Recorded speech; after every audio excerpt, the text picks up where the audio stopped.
welcome to Can I Just Say? I'm Elizabeth Stevens. And I'm Daphne Olive. And this time we are talking about one of my absolute favorite ever movies, which I have been dying to talk to you about ever since I visited last time. And I said, hey, I said something about it. I don't remember what. I just said something about the movie, assuming you had seen it. Of course. And you hadn't. No, I started to once, just a few years ago. I don't think it was too long ago, actually. So I certainly didn't see it when it had first come out. And I've always loved period dramas, but I tend to like the really clean, sparkly, pretty ones, you know, because it's like it's like comfort food to me, basically. So I went to Elizabeth for that reason. And then in those opening sequences with Mary, I just thought, this is awfully grim, dark, and I don't think this is what I want right now. So then I went off and watched, you know, Marie Antoinette or A Knight's Tale or something. I have no idea. So I really wasn't sure what to expect going into it. And I'm really grateful for that, actually, because this movie was not what I expected, by any stretch. I had to watch it twice because I was so shocked by it, if that's even the word. Just, it did not become the thing I thought it was going to. And I don't know. I was very surprised by it and very moved by it. It's a very moving story. It really is. Yes, I'm amazed you even got to Mary, because if you were going in for comfort, this movie opens with people having their heads shaved and then being burned. And oddly, that part I didn't remember. But then, you know, we're out in the, you know, she's out dancing. We've got the colors. I'm like, oh no, this will be fine. And a few minutes later, this is just definitely not going to be for me, is it? So I was wrong. It is for me. Yes. It is definitely for me. It just wasn't what I wanted right then. And you know what? Sometimes I think things come into our life, especially art, at the right time. And this was. Exactly. Well, and yeah, to me it was clear because you and I have spent a lot of time talking about Black Sails, and this, which is also a not so tidy period story. And this is also a not so tidy, but emotionally amazing story. Yes. Yeah. All right. Well, I guess I was going to ask you what your first impression is. I guess I just got it. Your first impression and then your later impression. Yeah, I was expecting something more opulent and something more of a hero's journey, I suppose. I was expecting something more optimistic. Fair. This was not optimistic. And you're making a face. That I am making a face. Maybe you disagree with me. Right. I don't know. Exactly. I'm very it's more interested. Complicated than that. It's very complicated. It was very complicated. And I just wasn't sure how to feel by the end of it. And it was one of those movies where I felt the whole time watching it on the verge of something, on the verge of understanding, or on the verge of crying, or on the verge of changing my mind or seeing the world in a new light. And I didn't. Like at the end, it's just, there's a certain amount of finality to it, but there's also no peace. There's no resolution. That surprised me. Well, again, there is and there isn't, but it's not a traditional. Not a traditional Hollywood period drama. Right. Yes. You do not get a happy ending. You get a meaningful ending, as far as I'm concerned. Certainly meaningful. Okay, well, we'll go through that. Let me first talk about the people who made this. Yeah. And before we jump into the movie, Daphne, do we want to read our reviews from iTunes? Yes, we do, actually. All right. Let's read our reviews. Would you like to go first? Sure, I would. Okay, from Shepard Parker. I love Daphne and Elizabeth, and I'm so glad they're doing a follow-on to Fathoms Deep, their Black Sails podcast. They're smart, sensitive watcher readers who work beautifully as a team on air, and they both have gorgeous voices, which I really appreciated that part. Thank you, Shepard Parker. Thank you so much, Shepard Parker. And our second one, both of them are 5 stars. The second one is Andrew Bush, but we know Andrew Bush from Fathoms Deep. Hey, Andrew. Great analysis. These ladies are great to listen to. They always bring an aspect to the conversation that I might not always see while watching the show or movie they're discussing. Their guests are always top-notch and add layers of context to what's being discussed. I can't wait to see/hear where this podcast goes. Great things are in the future. And then we get a whole lot of pirate emojis. Thank you for that. Also fun. appreciated. P.S. Andrew's doing my job for me. P.S. If you haven't already, check out their other podcast, Fathoms Deep, and make sure to watch Black Sails first. No spoilers. That's wonderful. Thank you so much to both of you. It is not too late. We are going to continue to read these reviews, even if they're not 5 stars. Oh, God. Yep. But yes, thank you so much. Reviews, again, are so important to any podcast, but especially to a new one, which is what we are. Yes, absolutely. So please, please, please review us. Okay. And now on to the information about Elizabeth. This was written by Michael Hurst, as was, I have to say, it's actually the same team that does the second movie, Elizabeth the Golden Age, which is about Elizabeth's later life. Okay, I saw that that's on Stars also. It is. And it seems like we should be paid by Stars, but we're not. We're just pointing everyone in their direction. Yeah. Watch Black Sails, watch Outlander, watch Elizabeth on Stars. Yep, exactly. So written by Michael Hurst, directed by, and I hope I'm getting these names correct, Shekhar Kapoor. And the cinematographer, which I should have done also for Master and Commander, the cinematographer, this film owes so much to the cinematography. Yes. It's basically the narrator. Yes, it really is. The cinematography here, I mean, the costumes, everything is so rich and beautiful. And so, I mean, these things are always important, but every once in a while you see something where every aspect of the production is telling the story so beautifully as a group. And this is one of those stories. So yes, so cinematographer is Remy Adefarasin. So sorry if I got that wrong. And I didn't write down what all of them are doing other than this, but it was all good stuff, especially the cinematographer. A lot of movies that are on our informal list, actually, of movies that we might want to talk about on Can I Just Say? Okay. So I better get good at saying his name because it's going to come up again. It's going to come up again. And this film was made in 1998. Actually, I want to say real quickly, this was Cate Blanchett's second big film. Her first one was Oscar and Lucinda, which is also one of my favorite films. So I was already in love with her before this movie, like right before this movie. I had become aware of her, but this was the movie for me that was it. My heart was taken. She is my favorite actress, period. She is wonderful. She's so extraordinary in this. And I was going to say subtle, but subtle's not even the word. She was so, what would you, expressive? She's so expressive. She does so much storytelling with facial expressions. Yes, absolutely. Yes. I was just saying to a friend, like you and I we did just in February see her in a play. And I know that she does a lot of theater. And part of me is like, she was amazing on a stage, but part of me says Cate Blanchett should always be in film because the minute expressions of her face are just a thing to behold. I mean, I just feel like you could watch this movie and just focus on that, even without sound, and the story would be told to you. Absolutely. It's amazing. She's incredible. Yes, she is absolutely incredible. So tell me about your history with this movie and why you love it so much. This, I saw this movie and it floored me. It really floored me. I know there's so many movies. I mean, Meryl Streep films. There's so many actresses who have done films that tell women's stories so beautifully. But for me, this was the first one that really spoke to me in that way. And it's funny. I was thinking a lot about this week, like, the television show that has most spoken to me was Black Sails, and there are so many themes in common. And now I think the process of us podcasting about these things is really solidifying for me. Like, these are my themes. These are the things that make me, that like reach into my gut and say, these are the big things about humanity. These are the real things that just really speak to me and make me want to think about what it means to be a person.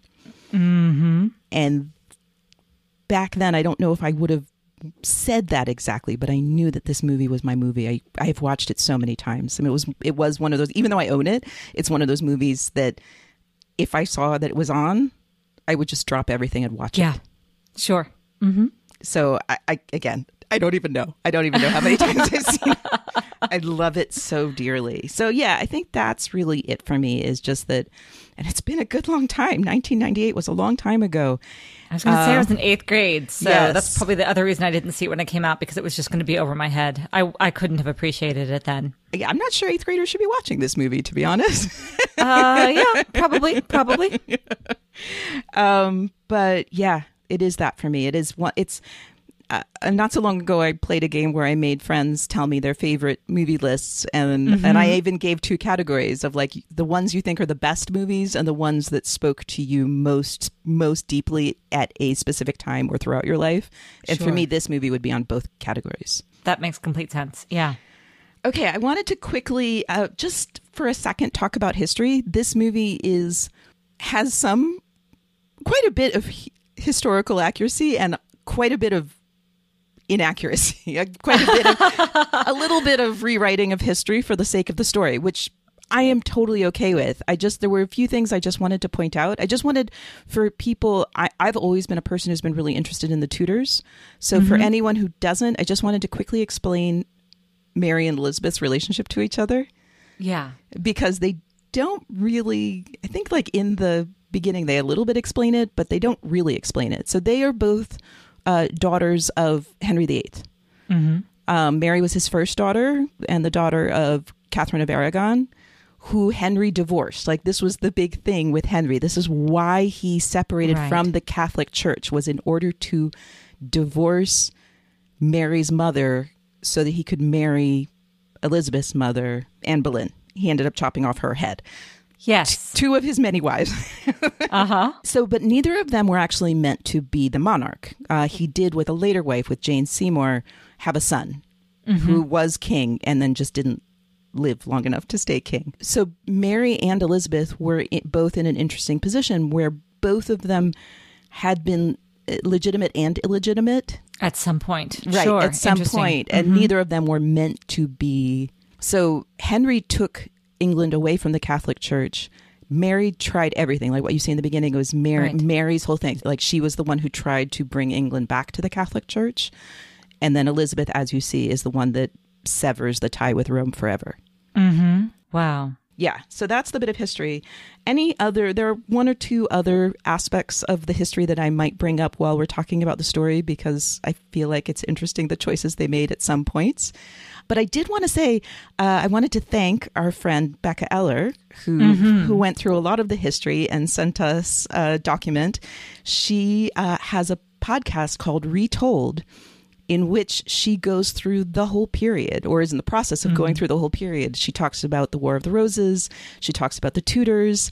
Well, I guess the one thing I will point out is that Elizabeth did know that Sir Robert Dudley was married. This was not a surprise to historical Elizabeth. She knew this.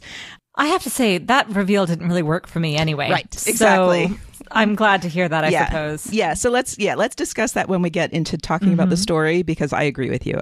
That was supposed to hold the weight of a lot of the narrative from his perspective, and it didn't really work. It did not work. No. So Amy Dudley was Sir Robert's wife. She did die under very mysterious circumstances. So, and Becca just did an episode about her on Retold. So go and find the Retold podcast and you can hear the story actually of Robert and Amy Dudley. Becca Eller is a fantastic lady. Cheers to that girl. Yeah, cheers to you. So you'll get a lot of the story before. She's also talking about television shows, also on Stars. Yep. related to that period. Okay, so that's all I wanted to say about the history. I think we can start talking about Elizabeth, the movie version of Elizabeth, now. On a night such as this, could any woman say no? On a night such as this, could a queen say no? Does not a queen sit under the same stars as any other woman? Before we start talking about the actual themes, I really wanted to talk about the challenge of making the notes about this movie.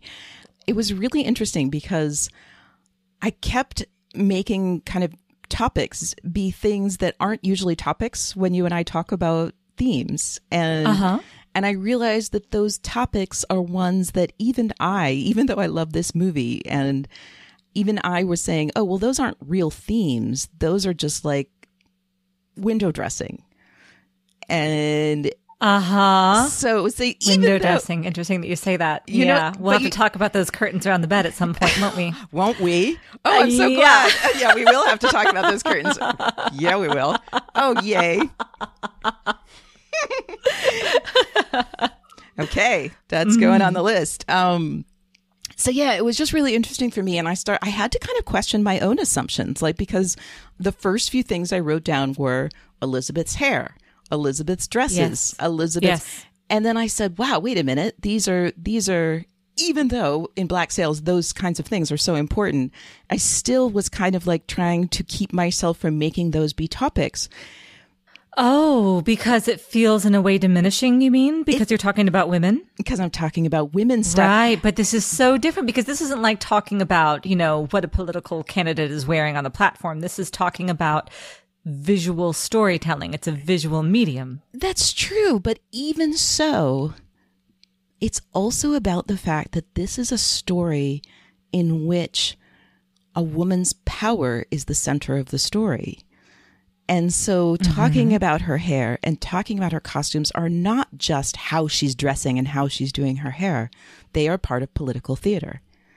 In a way absolutely. In a way that if this was a story about a king, like, yes, you see stories with men who transform into a place of power and transform themselves. And yes, they will have costume differences. But it's never as stark as with a story about a woman, because gender is an essential part of her transformation. And so I even I who, like, I don't know, I feel like I'm pretty good about these things usually. I started to censor myself, and then I realized that these aren't just side commentary things, like in a lot of conversations about a lot of stories, like these, like, sure, in Master and Commander, we talked about, how Russell Crowe was rocking that frilly shirt. Exactly. Yes. Sure. But that was just like a cute comment. That was a moment of appreciation. That wasn't a central part of the discussion. Whereas I want our first topic to be the transformation of Elizabeth the person. Yes. As expressed through her hair and her dress. Right. Yeah. Yeah. Okay. And I kind of came to the other side saying, well, this is always how I've seen this movie. And this is actually at the center, because part of the topic is her increasing reality, increasing understanding of her reality, that her body is no longer hers. Yeah. Which was which was a hard thing to watch for me. But yes, I was wondering in the beginning about the choices with color and if they were purposeful. And then it became very clear that they were purposeful. Yes. So when we see Mary Tudor as queen, everything is so dark and claustrophobic in that castle, and everyone is wearing black and gold. And at first I thought, are they in mourning? But I don't think they were. I think it was just this idea of the darkness and the oppression of this reign. And when we first glimpse Elizabeth through the glass, but the first thing I notice is green and color and light. Exactly. And I think that was very purposeful. Particularly, I think, when we see the passing of the ring. Yes. From Mary's deathbed, and then Elizabeth is out in this grand open landscape. That tree. And that tree is gorgeous. And there's the whiteout. Yes. Yes, the whiteout we get a few times, so we'll come back to talking about that, I think, at a different point in the conversation. But that was very purposeful. Just how much light and youth and color she has in the beginning, particularly in comparison to Mary. Yes. So you're I feel like that was setting the stage. That was showing you early on that this is going to be, I mean, that's such a stark, immediate difference between Yes. the Mary scenes and the Elizabeth scenes, that I feel like that was the movie saying, okay, this is going to be like a really big part of what we're telling you. Yes. Mm-hmm. And for me, the hair is huge. Like that when you see Elizabeth with her ladies, up to and through her coronation, but never again afterwards, her hair is down. Yes. Her hair is pinned just on the sides with Just a those little little bits. bit. Mm-hmm. But it's the hair of a girl. She has the Yes. hair of a girl. Her hair is loose, is free. Her clothing also, it's very billowy. Mm-hmm. Very colorful. She and her Yep. ladies each have multiple colors, but they're all soft colors, but Very big- feminine. Yes, In the classic sense. Yes. exactly, exactly. So I adore that. I mean, you could watch this movie, and I mean, I guess I did the last time because I was trying to like really trace for myself exactly where these transitions happen. But the long hair with no curls, like, because you always have to think about, and they use, I mean, in the coronation, they very specific used paintings of Elizabeth's coronation to set all of her costume and her hair. Wow. Yeah. Mm-hmm. And Now, her hair was down at the initial coronation.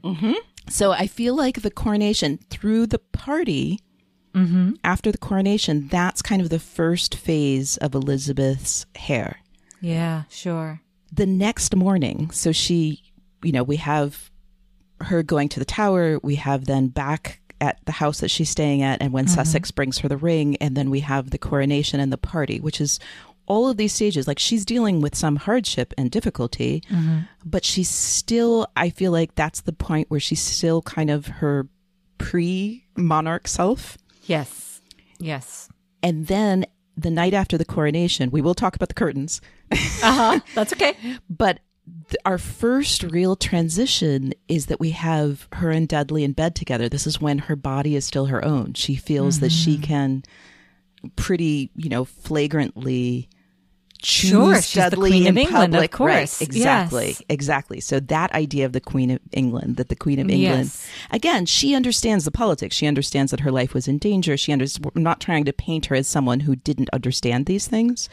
No, but maybe not quite their weight and gravity to the extent that she became Exactly. aware as the movie went on. Yes. So that moment where they're in bed and you're seeing cut back and forth between them in bed and the riders coming through the night to report about Mary de Guise.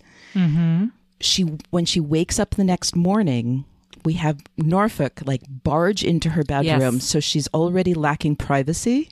And when she wakes up, that bit of the front of her hair is already curly. And Yes. we never again see her with just the straight hair from that point forward. It does a progression then of more curly, more pinned up, Right. less down, to the point where you never see it down again. Then it's always up, always structured.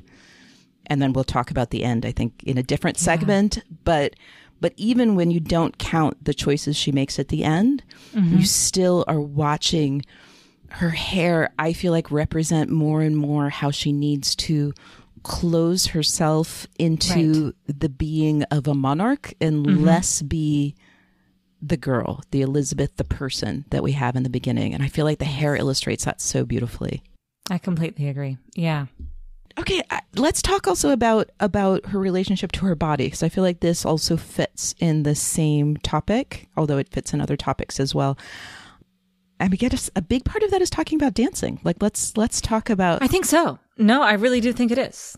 And making love. Yes. Elizabeth and her ladies dancing outside, which again, it was like this beautiful contrast. It's like Mary is not just everyone's wearing dark and the scene is dark. Everything's so claustrophobic. Everything's Very much so. indoors. It's all Yes. stone. And then the contrast to them outdoors. And even inside of the house that they're staying in, there's a lot of light and color. Yes. Let's talk about Elizabeth and Dudley dancing at the house, because that actually had that same juxtaposition. The two of them are dancing, and that's when you have Sussex coming to take her to the Yes. Tower. So that was our Yes. first moment of having this juxtaposition of Elizabeth. It's interesting. So, like, I guess Dudley is a representation in a way of Elizabeth's ownership of her body. Yes. No, absolutely.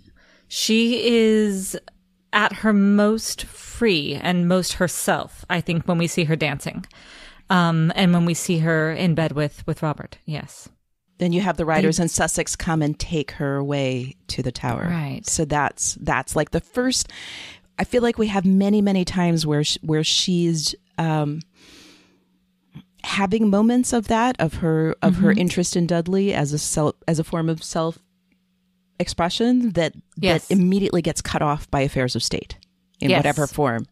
And that's Absolutely. our first moment. And we see the opposite of it too at first, because first she's told, you have to get married or you'll have no security. And we see her laughing. Yes. And dancing. Yes. Where she obviously doesn't quite understand the gravity yet. Yes.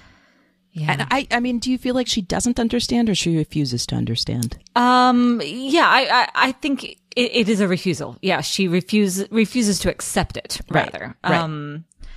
Before she realizes, I think, that she can't get away from it. Right. Exactly. Which is fascinating because she does get away from it. I mean, I guess that's Does she? I wouldn't exactly call that walking in freedom. Well, I mean, that's part of the larger discussion. Like, this is one of our big Black Sails themes, is that the crown is heavy. Yes. Does any leader live in freedom? Clearly not. Exactly. And I mean, and that's part of what I love so much about this film, is that this is recognizing that that's true of all leaders. And yet for a woman to be a leader, it has a very different meaning. Yeah. I mean, I guess that's what I didn't talk about in my personal history with this, is that I went into seeing this movie as a person who always saw things, read anything I could get my hands on about Queen Elizabeth. I was always fascinated with Queen Elizabeth. I think I wrote a report about her when I was like 5th or 6th grade. And that's And adorable. the idea that she was the first queen that didn't give up her power to a man by marrying him, that just sparked my imagination at such a young age, and I never let go of it. That's wonderful. But the crown is heavy, and that's part of what we're seeing. I mean, this is just such a subtle and beautiful depiction of that, and what that means specifically for a woman. Oh, even during the party, like, we have moments where she's like momentarily distracted by Dudley, but then Sir William will call her back in to talk to an ambassador, or The French ambassador is kind of sexy, though, right? Sure, No, just me. Yeah, it might be just here. Fine.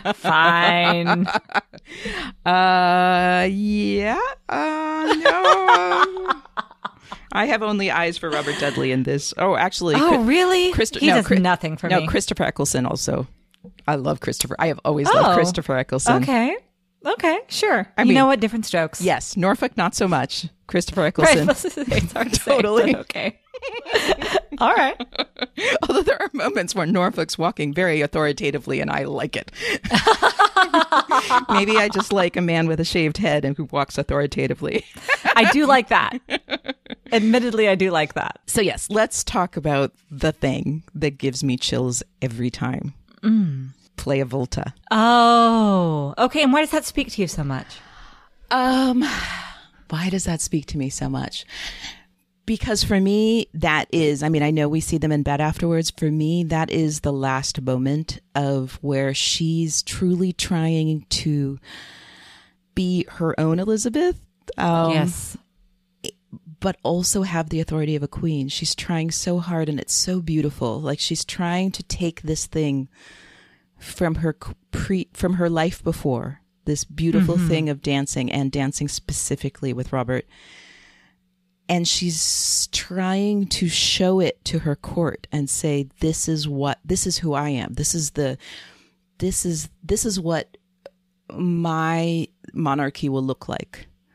Oh, I see. And it is so beautiful in of itself. I mean, Right. but just the force of her voice. And this is why I read about like the casting they had originally wanted for this movie, and it was not Kate Blanchett. But I was like, oh, could anyone who doesn't have her voice just couldn't be this? Like, I love her voice and the way she says play a volta. And then the two of them are so regal and so beautiful and so graceful.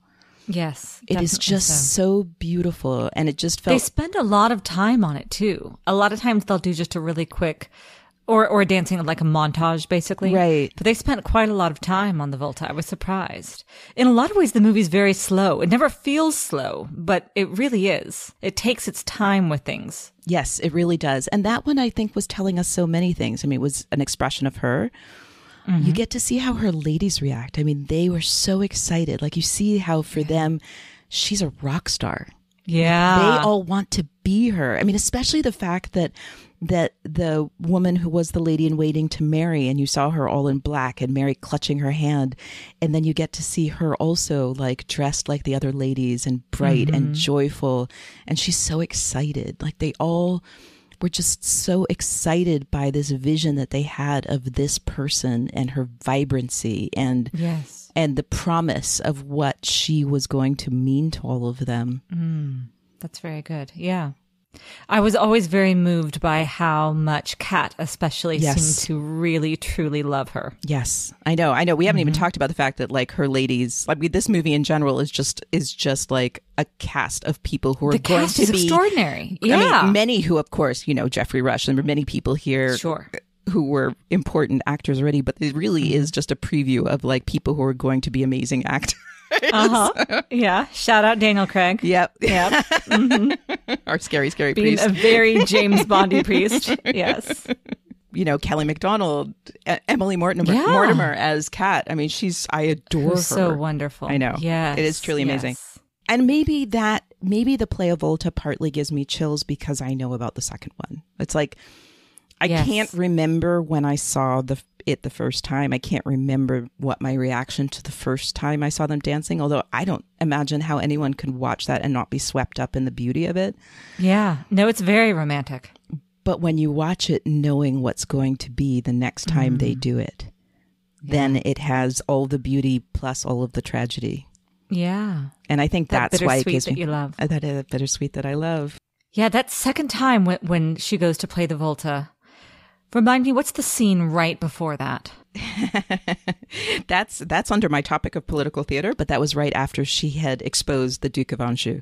Oh, that's right. And she says there will be no more talk of marriage. Yes. And then she does that wonderful laugh of relief that's also slightly manic. A little manic. And then there's just this little bit of, fuck you, I do what I want. And she plays the volta, and that turns into this very personal but very public argument, because she has, at this point, she's realized that this is as personal and private a conversation as they are going to get. Yep. Well, in court. right. I mean, she chose that to some She extent. made that decision. Right. She did. But She that was did. the only thing that was appropriate at that point, like that she couldn't take those kinds of risks anymore. Right. Oh, and to see her anger about it was really beautiful too. Yes. So that was my question for you. Like I've always gone back and forth about the second play of Volta. So, right. So she exposes the Duke of Anjou, which was a beautiful way to tell Sir William, like, we're done. We're not Yes. talking about this anymore. That was all very well orchestrated. I believe completely that was something that she orchestrated with Walsingham. Oh, I didn't think about that, but Oh, yeah. okay. I love Walsingham, by the way. Yes. Oh, yay. He gets this opening that's so awful, and I'm like, oh, you're a bastard. And the movie goes on, I'm like, I like you more than Dudley, actually. Oh, no. Like if I had to. Walsingham's my guy. I love Yeah. Walsingham. Walsingham's Yes. Walsingham is the dad of Elizabeth that I love. That's another one of The our topics. dad. We're going to talk That's about interesting. Elizabeth and her multiple dads. No, not really, but the men who influence her. The men who influence her, surely. Yeah. But I really think that he foiled Dudley really beautifully. Oh. Because I think in that language that, that we've come to use, that I think that Walsingham really sees Elizabeth Yep. in a way that Dudley can't, or that he's resentful of, maybe. Yep. All right. Hold on to that thought. We're going to have a whole conversation about Walsingham and, very interestingly, Walsingham, Sir William, and Dudley, the men in Elizabeth's lives. But yeah, so my question for the second Volta is, do you feel like that was Elizabeth saying, basically after saying, no more talk of marriage, okay, fine, I'm going to dance with my boyfriend? or her wanting to create a situation of fighting with Dudley? Or both. It could be both. I think she can have both. Yeah. No, I think it was very charged. I think at this point she's still she's very in love with him. I think that's pretty obvious throughout. She's angry. And I think that she knows now when she says there'll be no talk of marriage, she means including this guy. Yeah.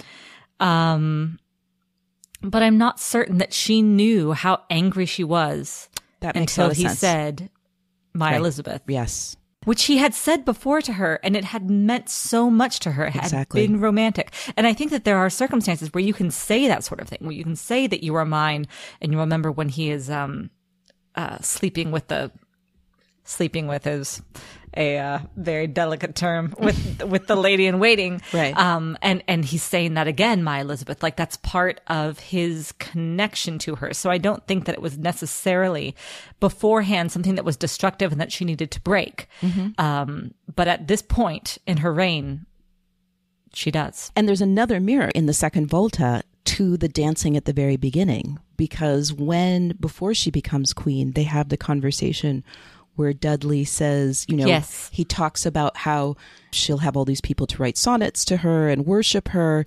And he says, but none of them will mean anything to you. And he says, I will mean nothing to you. And she says, but you are everything to me. And then he ends up bringing that back, this idea that he is everything to her, but he isn't anymore. He's not. Yeah. Or can't be, rather. He can't be. Yeah. Right. Yeah. Yeah. All right. I wanted to talk about, let's talk more about the two of them in a little bit. I wanted one more contrast, because we talked about the contrast between Elizabeth and her sister Mary, but we did not speak about the contrast of Elizabeth and Mary de Guise. And I find this very interesting, is that this is back when Elizabeth was still, right? We find out about Mary de Guise garrisoning Scotland right when Elizabeth makes her first shift from long, loose hair to slightly curly hair. And she's caught off guard. And it's, I guess the morning after her coronation is pretty fast. We don't have to go deep into all of the political intrigue, because I could do that. Less for me. But I am interested about Mary de Guise, because I don't know anything about her historically. Mary de Guise is actually the mother of Mary, Queen of Scots. So there's also discussion of Mary, Queen of Scots in this. Okay. In this movie, right? Because Norfolk, that was part of his plan, was to marry to wed. Yes. To wed Mary. Yes. To wed Mary, Queen of Scots, who is, oh goodness. Becca, forgive me if I get this wrong. Mary, I was going to say, my history is so she bad. Is a cousin. Yeah, it makes all these movies lovely surprises for me. Right. I'm like, oh. She is a cousin of Elizabeth and also should have a claim to the throne. And she is actually of the Stuarts, who later become important in other stories that we talk about sometimes. So Mary de Guise is actually her mother and is a regent, while Mary, Queen of Scots, is becoming of age, or however that's said. Got it. Okay. So what I love about this contrast is that right when we still have Elizabeth at her most green and her most hair down and loose, is that we immediately are confronted with Mary de Guise, who is a woman who is already showing us a third way, basically, in my eyes. Like when you see her come down after that battle, she is in a combination of armor and lace. Mary de Guise is absolutely herself. Yes. She has given up nothing. Yes. There is no transformation of Mary de Guise. She just also wears the crown. I like and respect her very much as a character. Now, again, she's not a queen. She's a regent. So that is different. I suppose it is. I suppose that's fair. Yeah. But she's also a woman who has had a lot of experience. And, and it's very clear. Yep. Even at the end of this film, Elizabeth is still very young, right? She's gone through a transformation, but she's still very young. Much younger than Mary de Guise. Yes. And so for me, I felt like Mary de Guise is a woman who's gone through all of that, whatever it is, whatever her version of that is. And I feel like has come out on the other side of it. Yes. Is that she knows how to be powerful and in touch with her sexuality and in touch with her it's sense of self and Exactly. her expression. exactly Yeah, absolutely. So I feel like that's also a very interesting contrast that we are offered. And I would have loved to see her movie.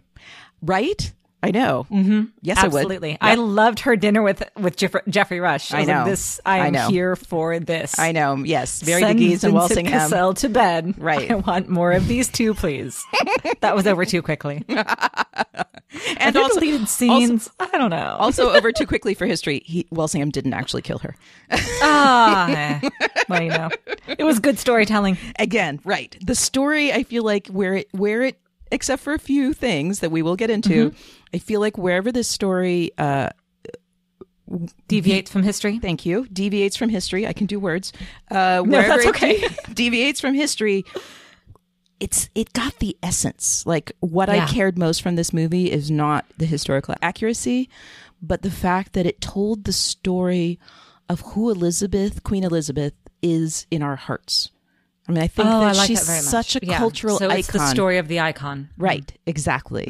And and that is obviously what she becomes at the end. So I love that.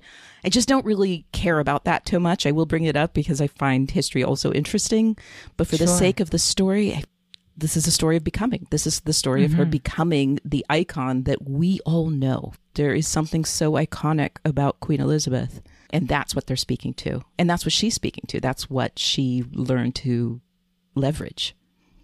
Yeah. That's awesome. The next topic was that I wanted to talk about Robert Dudley's line to Elizabeth in the beginning when Sussex, after they had their first private dancing experience that we got to watch. I love a little poetry after supper. Sorry, go ahead. When Sussex comes to take her to the tower, her vulnerability then? I mean, it's just her vulnerability all the time, but like in the beginning, Sussex comes twice. It's Sussex both times who comes to take her to the tower and then comes to give her the ring. And I'm just not sure which of those looked more terrifying to her. Right? I think she was equally afraid. Well, and she was right, because what did she say? I think tonight I die. Yeah. Right? Yes, that's what she said Both in the times. tower. Yeah. Like she didn't quite realize how much, but Yeah. Right. One was threatening a literal death and the other was a figurative death. figurative death. No, you're absolutely right. So when Sussex comes to get her the first time to take her to the tower, she is embracing Dudley or being guarded by Dudley. Like he wants to protect her. And the words he says to her are, "Remember who you are." Yes. That spoke to me very much. I thought Right? that was really beautiful. And I love that the concept of remember who you are, I feel like Elizabeth transforms, I think the idea of remember who you are also transforms throughout the movie. Would you like me to take you through my idea of that? Sure. So, there obviously he's saying, remember who you are, you are a princess. Mm-hmm. But again, Well, and I think not only you are a princess, but you are strong. Like Yes. you are powerful. You are Exactly. I believe him when he's sitting across from her in the chess game and says that you'll have sonnets written for your beauty and people will worship you as they should. I think that he believes that about her in a way that's very fundamental and has more to do with him again seeing her for who she is than with her bloodline. that's interesting. We're going to have to, that's one of my topics too. We're going to have to talk about Dudley and love and ambition and how the two of them blend together. I feel like it's not always clear what Dudley sees. I think you're probably right about that. It is not always clear. Yeah, it is not always clear. Okay. You are right. But let's talk about what Elizabeth sees with this idea of remember who you are. So we have him saying that, and I feel like it is. And you're right. It probably does also speak to her basic personality, which is true because we see that in the tower. We see in the tower and then right afterwards with Mary. Oh my God. Right? So regal. So regal. Yes. So brave and so honest. Brave, honest, humble, Right. unyielding. Right. Yeah, she was extraordinary in that scene. And I love that she is also honest, that she's very careful with her words. Mm-hmm. She does not speak untruths. even when Mary has her death warrant in front of her, Right. she does not speak untruths. She's very careful with her words so that she's saying what she is honest, but also in the most careful way possible. But the thing that really struck me with Mary is that she reminds Mary that he's also my father. I am also the daughter of the king. And she reminds her that she's her sister. Yes. And I think that is what saves her life. That she says to Mary that if you sign that, you'll be murdering your sister. And even when Norfolk later on is trying to get Mary to sign that, I believe that's why Mary won't. I mean, Mary, for all of her faults that we don't see a lot of, but we know from history. You think she won't because it's her sister? Yes, because it's murder. Because I was going to say because it's murder. I think Mary has a fear of God that leads her to do crazy things, obviously in history. But stayed her hand there because of that fear. Of not knowing that because that's, I don't know. There's a lot to be said in this movie about the fear of God, I think. I actually found this movie very respectful of faith. Exactly. Which surprised me. Right. Great. I'm looking forward. I mean, this is one of the reasons why I was so excited to speak to you specifically about this. I'm glad, because it first opened up. I was like, F you, Daphne, what are you doing to me? It's not enough that she's got my name. We're going to talk about doing as our conscience dictates and being murdered at the stake for it? Okay. Yep. Okay.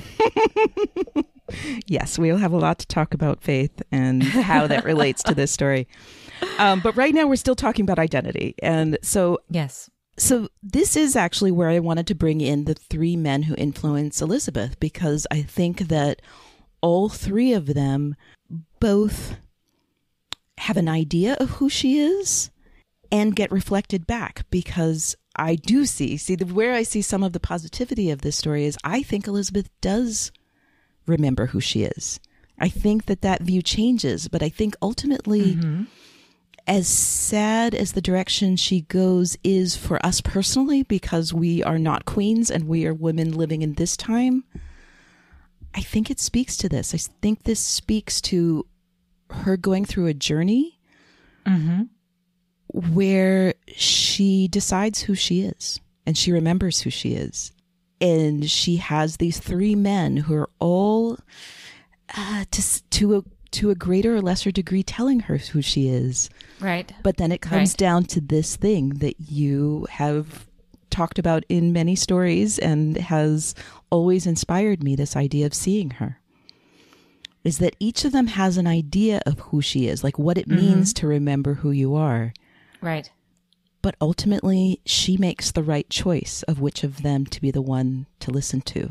Which is Walsingham. Is Walsingham, right. Yeah. So we get into we get a really quick really early on, we get a preview of who Sir William is to her, because he's a sweet man. He's like your sweet grandpa who's just like, when are you getting married, basically?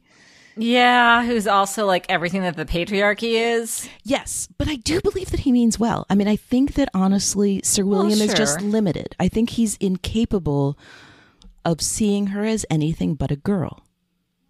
So yes. I don't know. I couldn't get past that whole bring me her sheets every morning thing. I hated him with a fiery passion ever since that line. So interesting. But he's not representing himself. He's representing the state. He's saying the thing that he said. Her Majesty's body and person are no longer her own property. They are that of the state. And he's representing that. And that's true. That would be true of a male monarch as well. The difference between a male monarch and a female monarch for someone like Sir William is that he doesn't understand that a female monarch can rule. He sees a female monarch as weak and needing to marry. I mean, it's true. He's right about the heir. Like, when Elizabeth dies... Sure, there's no security without an heir. That is the end of the Tudor line. The Tudor line ends because she had no heir. So he's right about that part. Like, it is part of the job of a monarch to create an heir, whether they're a man or a woman. But the difference with a woman is that back then, had she married, the king she married would have then taken over. So for her to marry Anjou or King Philip Yeah, would mean she's that ceding her essentially, throne. well, but not her own power. She's ceding the power of England to another country. Oh, of course. Sure. Right? So this is the nobility in the choice that she makes, is that she had a vision. And again, historically she was actually considering suitors way later than this. There was not this moment where she's like, no more talk of marriage. Doesn't matter. For the sake of the story and her arc, there was a moment where she said, I'm done with this. I will be the leader. I am my father's daughter. Right. And that's what's amazing, is watching her go through that process. And I don't see Sir William as someone who means her ill. He's limited by the understanding of what a queen's job is up until then. When Mary became queen, she married King Philip because that's what you were supposed to do. I found her dismissal of Sir William very sweet. Right? And kind and compassionate and endearing. And also very regal when... very, and that will be all. That will be all, Lord Burleigh. But giving him the lordship and thank you, no thank you, she was gorgeous. Well, and for me, that was the moment. And Walsingham was in that room. And then you get that view from the top where you see Sir William, who had hired Walsingham to protect That's right. her. Yes. Right? Yes, of course. Where you see Sir William, when he's dismissed, then look to Walsingham and then he has to walk away. Because Elizabeth had made her choice, that she had a man who saw her just as a woman up until that last minute, until she finally said to him, and that is when she said, I am my father's daughter and I will rule. Up until that moment, she had allowed Sir William some amount of latitude in his perception. And again, I don't see it as ill-willed. I just see it as he represents the perception of that time of what a woman was capable of. And Walsingham is the one who sees her for who she is. That I do agree with. Let's talk about Walsingham a little bit. Specifically, why does he get the character introduction that he does? It's really weird, right? Oh, no, I love me? it. No, I love it. Walk me through that. Okay. Who's this kid? I love it. Why is he trying to kill him? Okay. I don't get it. Okay. So right before that, we have Norfolk, because they're talking about, when Mary says, feed her to the wolves after she has the conversation with Mary. And that means send her into that giant hall full of men. Right. Exactly. Which I believe is no less terrifying to Elizabeth than having talked to Mary. I mean, that's the court, that's the politics, that's the intrigue was in that room. All of the shifting sands of power happened in that hall with those men. And she managed, after all she had been through, to walk regally through that room. And that's when I love the Norfolk line where he says, she's just a child and yet you piss yourselves. Yes. And then she laughs. I love that she hears it and laughs. I know. It's very good. I love it very much. But that's when someone says to him that they've heard that Walsingham is coming back. Walsingham had been in exile. Oh, so that was Norfolk's little minion. He made nothing of it publicly to the room, but then he turned to whoever he said, I forget who he said it to, but he said, make sure that doesn't happen. So that was the missing Norfolk. thread. Yeah, okay. That's Norfolk's Thank you. assassin. Okay. All right. That was the missing thread for me. All right. Yes. So that's Norfolk's assassin. And I think what you were supposed to see there is, one, that Walsingham's talking about there not being a god, possibly not being a god. So that's important. Yeah. That we see. So we're supposed to see, I think, Walsingham as part of, the future version of the man of reason, the man who is not tied to religion, that is tied, but also just his badassery. Although he does seem to be conflicted about it. Which I like. Absolutely. Yeah. Absolutely. I think he's agnostic, maybe, just like not sure what he believes or where he falls, which was very compelling for me. Well, and what's interesting for me about Walsingham is he's obviously a humanist. I mean, that ultimately is, like, for him, I think that's more of a philosophical question, but the mire in which he spends his time is that of human nature. Mm-hmm. And that's why it seems odd to call someone a humanist when you're introduced to them killing a child, but yes. Well, killing an assassin. I mean, he had to. An assassin. Yes, an assassin. Right. Yeah, let's be fair. Historically, Walsingham is fascinating Becca, this is me officially requesting a Walsingham episode of Retold. Yeah, would listen. Yes, Walsingham is fascinating to me. I mean, he, in some things I've read about him, he is credited basically with modern espionage, like that he was Elizabeth's really? spy master. He was That's pretty cool. right, which you see throughout this film. I mean, Sure. Norfolk is using his she has no name, she speaks no words person to get. She's Norfolk's spy as one of the ladies of Mary to tell him what's going on with Mary, but she's a double agent. Yes. I love this. Interesting. Like there is a whole undercurrent of like a spy mystery going on in this movie that is glorious to me. And this is part of why I love Walsingham. And that's why his introduction is so perfect. You have to see from the first moment that he's ruthless. Which he certainly was. Yes. Yes, exactly. You need that introduction because then when you're introduced to him in court, you have to already know this about him, that Walsingham will do anything. Like for me, after that scene, it's funny that your reaction to the scene was what it was, because for me, once I knew that he's protecting Elizabeth, I was like, oh, I'm all over this, because this dude, if I want someone protecting me, No, he's that guy. excellent to I have want on your that team. guy. Yes, you definitely want him on your team. Absolutely. will slit a throat and can also somehow Yes. mysteriously just disappear into the shadows. He's my guy. Yeah, no, he's fantastic. And I love how, one of my favorite, almost every conversation between Elizabeth and Walsingham is my favorite. But I love when she's in the council. I mean, so maybe we should talk a little bit more politically intrigued than I expected. When she's woken up and told about Mary de Guise, if you think about it, every man in that council was against her except Dudley, Yes, absolutely. right? Norfolk, He was being such an asshole in that scene. Norfolk, Yes. he's doing his job. He's doing his job. He comes into this. I mean, think about it. He wanted to have her executed. He comes into this and he's next to her all the time. You see her in the coronation. When Anjou shows up, he's standing next to her. He's always next to her because he is like Walsingham says at the end, he's the most powerful man in England under the Queen. He meant to depose her from the first moment. Like, I believe that this whole thing with Mary de Guise was actually a plot that was done together with her council members who want to get rid of Elizabeth. Because think about it. Norfolk was working on a plan to wed her daughter, Mary. So I love that she asks Walsingham what his opinion is. And this is our first introduction to him speaking in the terminology, a prince.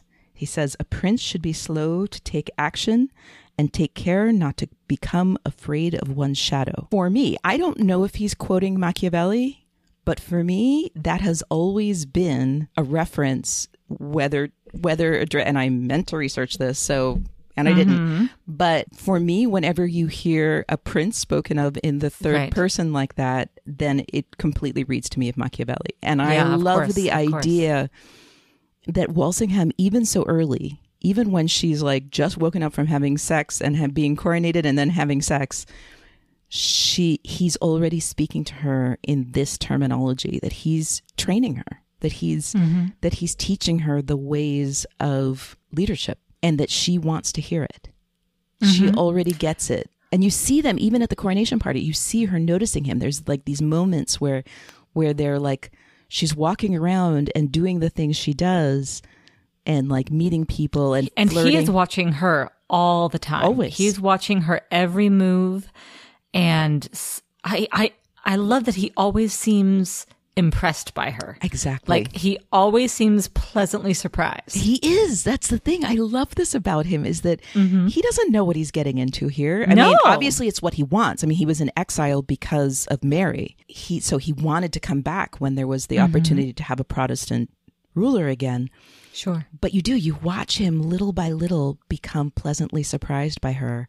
So their second conversation is right after the defeat from Mary de Guise, and Elizabeth has her bit of a freak out, and then she runs away from everyone and then sees the portrait of her father. Yeah. Oh, God, I love that scene. And then you see Walsingham's following her, and she yells at him for following her, and he says, "It is my business to protect your majesty from all things." After Playa Yeah. Volta, that's my second chills moment. Like, that's the moment where I feel like he declares himself, that he's not just there to be her bodyguard. Mm-hmm. This is when he makes it known to her that he's at her service, that he is her that man. he's truly looking after her. Right. And he's her man in a way that no one was. I mean, her counsel's against her. Sir William is in name. I mean, Sir William. But think about the first time we see Sir William, when he sneaks into the confession box, what's the Yes. first thing he does? Is he brings the Spanish ambassador to her. Mm-hmm. And then she, she says her whole thing about, I'm unfit to rule. And he says, it's not my place to judge you. You Right. are a monarch. Mm-hmm. I liked that very much. Right? And this is standing in front of her father. She says, my father wouldn't have made this mistake. But her father was young once too. Very true. Yeah. Yeah. And she doesn't know that, I think, because again, it's the, the character of the person that lives on. It's like that myth, the legend Exactly. of King Henry that she knew and not actually who he was. Right. Yeah. And of course, so much is done by the counselors and by the advisors that the monarch gets either the credit when things go right or the blame when things go wrong. Well, and there's an interesting historical parallel is that Henry was also a second son. I mean, again, a second son. that's right. A second son would have been trained also to be the king because, Yes. back then. Stuff happens. Stuff Yes. happens, right? But again, right, you're right. I mean, you see the iconic picture again. It's the iconic It is portrait of the- Henry uh-huh. VIII. That's what we see her stand Seems in front of. odd that it would be there. Yeah, whatever. Like in some. Okay. It's there Dismiss. for it's there for story reasons. Fine. It's Yes. it's there because we needed her to stand in front of it, and I'm okay with that. Sure. So I'm trying to figure out how because I do think that Walsingham is very impressed by Elizabeth. I love watching him watch her in that when she first goes to the court. When she's there to argue for the Act of Uniformity, that's when I think you really see it. Yes. You see him watching her and just being really Right. impressed by her and feel like, okay, this is a winning horse I'm backing here. Exactly. That's the moment that for me, Walsingham goes from supporting her because she's his monarch to saying, holy shit, I just scored because the monarch that Yeah. I'm supposed to be protecting is one that I'm actually really, really in favor of. Yes. For me, that's one of the most important parts of the whole film. I love it so much. Absolutely. No, of course it is. But the Walsingham part of that, and again, it's like, I feel like what's amazing is that he saw her before he saw her because he understood somehow in a way that Sir William wasn't capable of, that even as a woman, she was his monarch. Yes. And that that's is the true. main difference. That is true. Because he even says to Norfolk, like, you could have been even greater. You could have been stronger, but you have you don't have the courage to be loyal. Yes. Which was very interesting. This idea of duty and fealty, I suppose, which generally is tied to that faith that God has appointed the ruler, which he doesn't seem to have. He doesn't seem to have that same faith that she is God ordained, but he does absolutely see her as his sovereign. Yes. Yes. Because he believes in the Yes. need of people to have something beyond themselves. We haven't talked about Dudley in all of this. Yes, let's talk about Dudley. Mostly because I don't like Dudley. He does nothing for me. Like, I love romance. Right. And I appreciate the romance of them in the beginning quite a lot. But as the story progresses, I completely lose interest in him. And I feel like he's just dead weight for her, which she cuts him loose. So I appreciate that. I don't think that's accidental. Well, good. Then you nailed it, show. Right. This is what I'm saying. I don't think that's remotely accidental. I think that it's playing to our expectations about romance. And had she been someone else, had she been any other person, then they could have gone forward and they would have been a fine couple. I mean, I think that Dudley was very comfortable with Elizabeth the woman. Yes. And I think Very that much they so. were, in fact, possibly a good couple. Although, again, there's some part of me that always suspects that Dudley was Yeah, seducing the future monarch. sure. Particularly because of his, what seems to be continual goings on with, what's her name? Is it Isabel? Kelly MacDonald. Oh no, see, I believe that happens when Elizabeth shuts him out.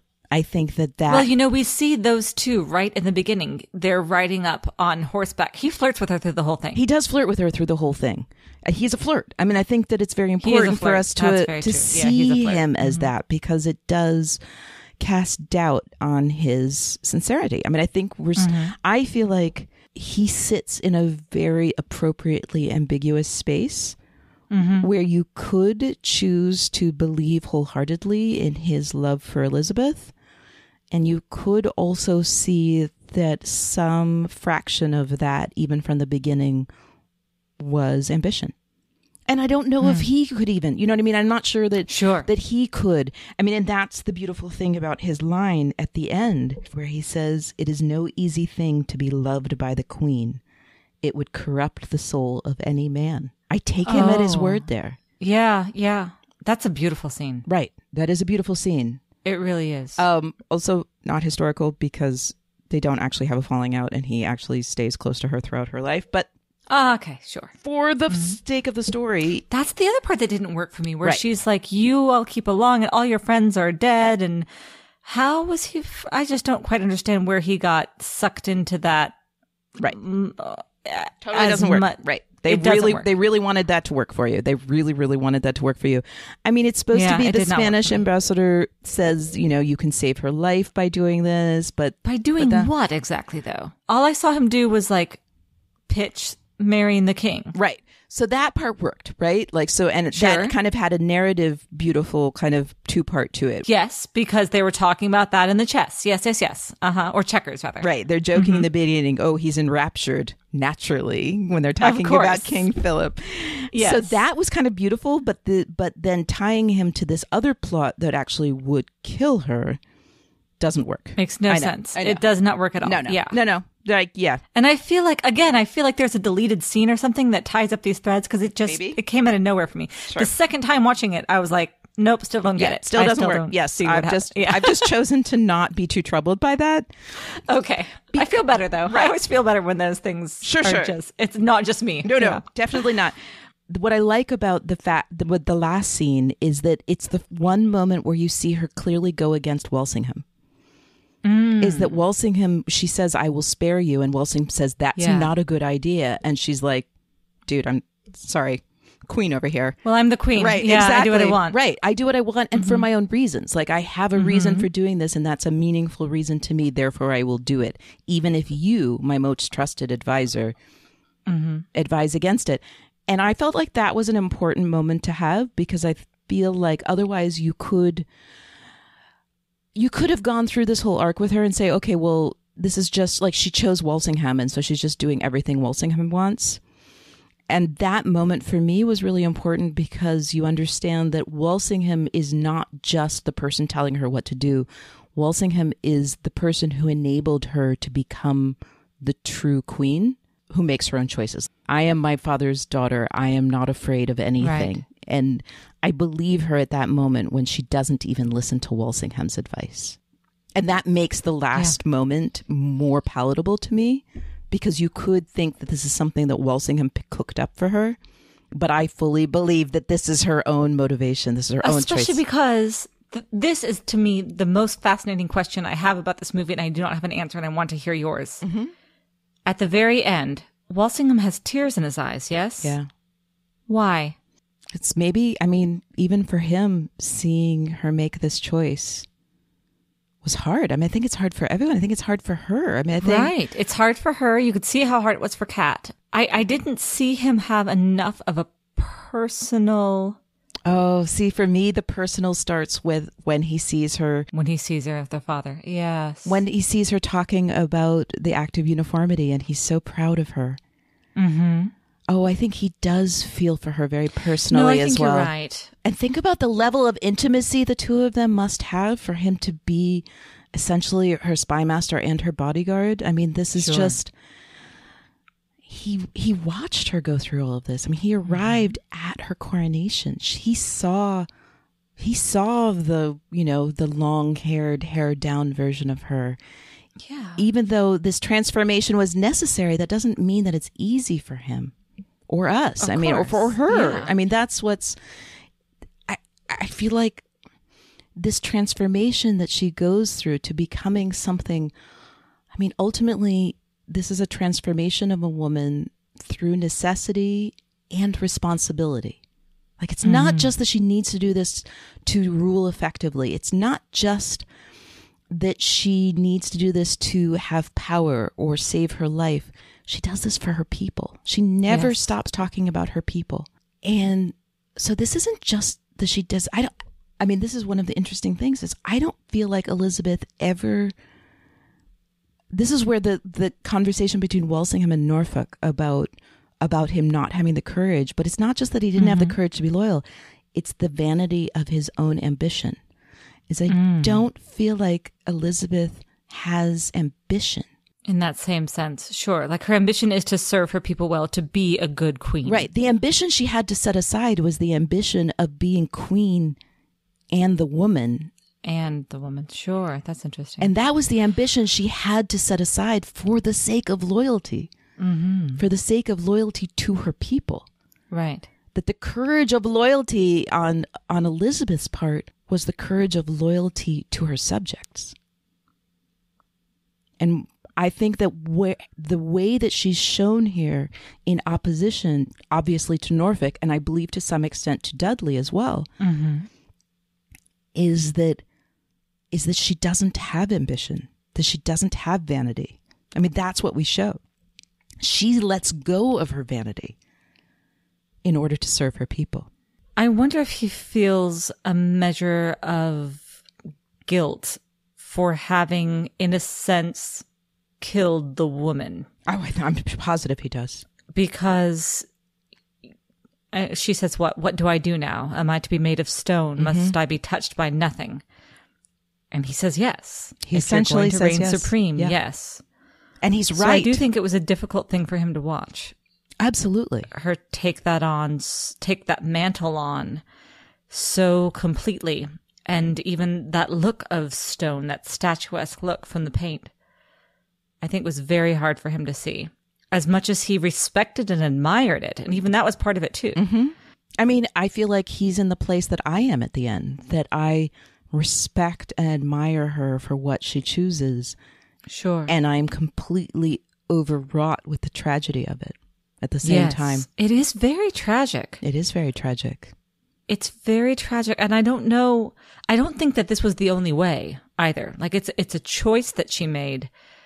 But I think we saw even with Mary de Guise that there are other ways that she could have gone, I think. And I don't think that this was like the path of least resistance or anything like that. I just think that it was a very specific decision that she made that altered her character. I'm It not altered sure herself. I agree with you. I mean, Mary de Guise was in a position where she had been married. She does have a daughter. I mean, a daughter, not a son, but still. Elizabeth is basically living in isolation as a leader here Very because much she so. chooses not to marry. Whereas Mary de Guise has already a family structure and had been married and has alliances. I think, all the things that Sir William is saying about England having been so weak when Elizabeth becomes queen. But I think at the place that Elizabeth is right then, she had two choices. She had the choice to marry, or she had the choice to find a new way, because there was no model to be an That's certainly unwed true. queen Yes. with no heir. This was just not a reality at that time. Right. Yeah. It's certainly very tragic. This is part of why this story has always spoken to me so much, because, I mean, she's in many ways, at least culturally, like whatever the reality of her situation was, whatever the movie version versus the historical version, that for our cultural icon, Elizabeth was a trailblazer of a woman who can make her own way, who can create a new reality for a woman out of something that didn't exist before. Yeah, it just didn't feel like that to me. It didn't feel like an empowered decision. Oh, that's so interesting. To me, it felt does. Like, I know that it was intellectually for her. It was a decision that she made. It was a role that she stepped into. But it still felt, to me, ultimately diminishing. I still felt like, especially when we got those flashbacks of the woman that she was, like, I got this strong sense that that woman had died and had been replaced by a monarch. Yep. Absolutely. I don't know. That's just really tragic to me, Daphne. No. I'm not saying, I mean, I guess I'm just sitting in a place where it can be both things, like where it can be very empowering and very tragic at the same time. This is, perhaps this is the moment where I talk about, anyone who listens to Fathoms Deep knows there was a moment where I compared one of the characters through what seemed to me like a clear reference to the movie The Godfather. And that's when I found out that you haven't seen The Godfather. So true. We will rectify this someday. This movie, even more so for me, has a scene that almost identically references that exact same scene, where there's a scene at the end of The Godfather where basically the younger son, who was never meant to be the Godfather, becomes the leader of the family. Sure. Okay. And he gets rid of all of his enemies. And when you see it happening, he's at a baptism while his minions are quietly, you see a montage of his minions quietly killing all of his enemies. And that's what solidifies his power. And this movie very clearly has the exact same thing. Does that. Right? Sure. Yes. This is something that is referenced in the world of television and film. So it's like, even if you hadn't seen The Godfather, like I can say that and people are like, oh yeah, I've seen that in other things. Like that is referenced. Yeah, that happens. Right. So I started to think about it. And yesterday I watched The Godfather. I was going to just watch that montage, but I ended up going, wait a minute. Why not? Well, not just why not, but like, wait a minute. There are more parallels here than I realized. Like the story of The Godfather is essentially the story also of a young person who was not meant to be the leader and basically had to transform himself into something that was unrecognizable to his original self in order to do that. That is tragic. Like in The Godfather also, tragic story. Yeah. Very clear. Tragic story. But there is something also inspiring in seeing a woman have that story. Because that is, I mean, certainly at that time was, but even for us now, in many ways, that is a man's story. That is a story that's told about men. And it's, again, the crown is heavy for all leaders. Of course. She was born to this. This was a world of monarchy. She was born to this, you know, even with all of the intrigue of Henry and his wives and the legitimacy or illegitimacy of his children as seen by law. She was born to this. She is her father's daughter. So to some extent, she always knew that. So to see her do it so well, to me, is a triumph. Even though the woman had to die to become the monarch, there's a metaphor in that that's very human. I mean, we all have aspects of ourselves that are shed through the process of metamorphosis. There is something truly human, and I think that's why it speaks to us so much, because we all have shed former versions of ourselves. This is why this kind of story is so universal. Like, ultimately, I mean, I don't care about the English monarchy. Like, I don't follow the royal family now. I don't really care about that. What I care about is what's essentially human in these stories. And what's essentially human is that we all give up things because of loyalty. We all give up things to care for others. I mean, not all of us, but I do. No, of course. Well, and women in particular, I think, have years of giving up certain expressions of self in the service of others, and for, I mean, just the family unit over the years. And so that part certainly resonates, but I think it's why I can't see it I can't see it positively. And even, I don't know that we're supposed to. I mean, when she says, "Cat, behold, I have become the virgin," she appears to me broken in a sense. She appears to have. She broke herself to create something else. She did. Yeah. And she served England well. And it's clear in the little postscript that she served England well, that it was the golden age. She served humanity well. She served humanity well, sure. And that is a boon to us. I hate it. I hate it. I hate it for her. Okay. No. I also hate it for her. It's hard for me to divide. I mean, this is a basic thing about why I love tragedy.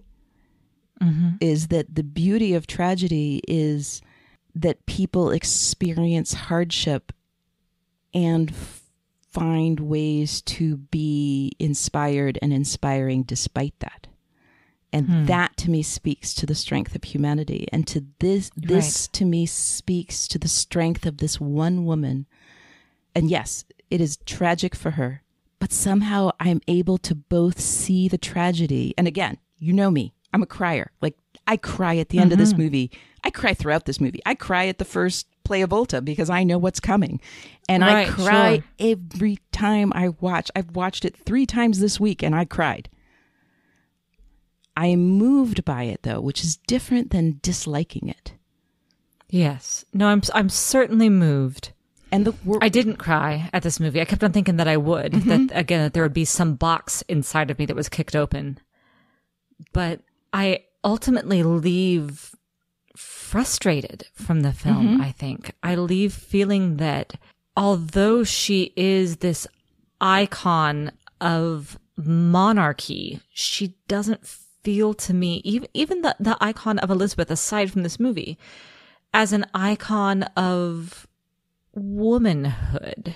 And I suppose I expected that from the movie. And it's not a criticism. It was just a surprise. I think I expected to see something closer to integration. And maybe because integration is so important to me personally. And she went the entire other way. She severed herself from her humanity to be divinity, to be God to man on earth, to be the Virgin Queen, to be, a sovereign. And that served many people, but I just hate to see the cost, which is the purpose of the film, of course. Yeah, I find it very unsatisfying isn't the word. It's just tragic, I guess. I just find it very tragic and I suppose I found it disheartening in a way that surprised me. I expected at the end to have this sort of surge of empowerment, and I did not feel that. Yes, I agree with you. Oh, that's interesting. Yeah, I don't know if surge of empowerment is what I get, but I end with a deep respect for her sacrifice. That does make sense. I can see that. That's interesting because that's kind of, you do see her in the end as, in a way, as sovereign, as the queen, like her act of embracing the monarchy in that way. It sounds to me like you're saying speaks to you personally, almost as her subject more than as her equal. Oh, that's so interesting. Yes, you're right. That's the difference. I wonder if the reason it's so different is because she shares my name. And so I can't, there's such a personal connection. I can't see her as a monarch. She has my name. Oh, that's so interesting. Well, and also the flip side that I saw is because, again, remember what I said about I wrote a report about her when I was a little. Sure. Elizabeth so she has always existed as an icon for me. And so this is basically, this is the creation myth of the icon for me. Yes. Oh, that's so interesting. The creation myth. I like that very much. There's so much religious symbolism in this movie. Yes. And I do think that it's very respectful, which I wasn't expecting, especially anytime you open with burning heretics, I feel like it's saying, aren't religious people just nuts? Right. which gets old for me. Well, but except the heretics are equally religious people. the heretics were absolutely in prayer. They were very Christ-like, actually, in this whole forgive them and I forgive you, they were calling out. I don't remember exactly what, but and quoting scripture, but also I felt very much like we were seeing, like, the point of view from the camera throughout a lot of the film was very eye of God. Oh, wow. Oh, wow. Okay. Yeah, this is like where the cinematography comes in. So Yes. So you're seeing the shots from above, which are very dramatic and very frequently used in this film. Mm-hmm. Like, you could almost decide they're showy, but I don't feel like they're being showy about it. No, so they're very purposeful, though. Okay, talk to me about that. I love what you're saying here. I want to hear more of your idea about that. I wasn't certain. At first, it felt like the eye of God because, again, it was like the burning of the Protestants, of the heretics, and the people passing forward the kindling, right? Like there's no way to not be moved by this anyway. And then when we see Elizabeth in that same space in the tower, but what did it for me, when I realized that I really do think that this is what they're doing purposefully, is the whiteouts, right?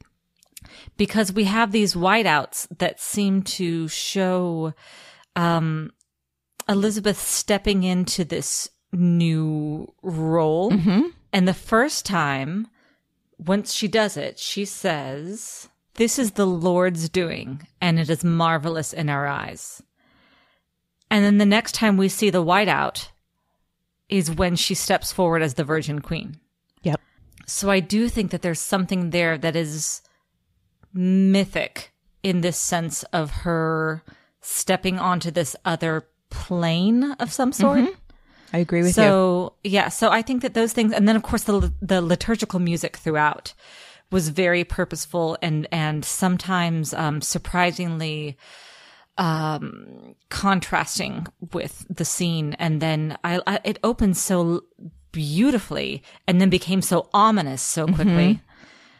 Mm-hmm. There was a lot being said, I think, and there were so many. I'm trying to think of the different moments. I think of the man who offered her the cloak when she entered the tower, and she said, "I do not need your pity." And he says, "Accept it then for my sake."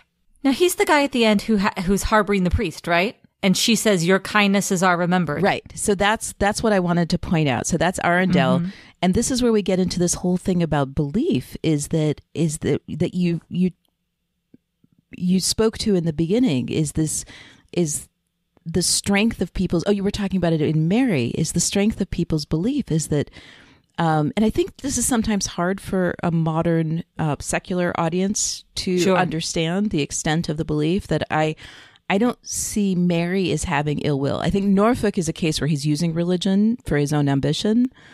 But I believe that I don't even know with Norfolk. I know, it's hard, right? Though, I know. Because at the end, he has that wonderful line about courage being like how a man faces death. And also when he says to his girlfriend or mistress or whoever she is, that, do you think that they'll forgive me for this when they see that it was for good? Right. Like, I do think he has, again, that kind of, that fear of God, that and I hate that self-righteous momentum, like that self-righteous ambition more than just about anything else. But I think that he has it, that he is right in the sight of God in his own eyes. Right.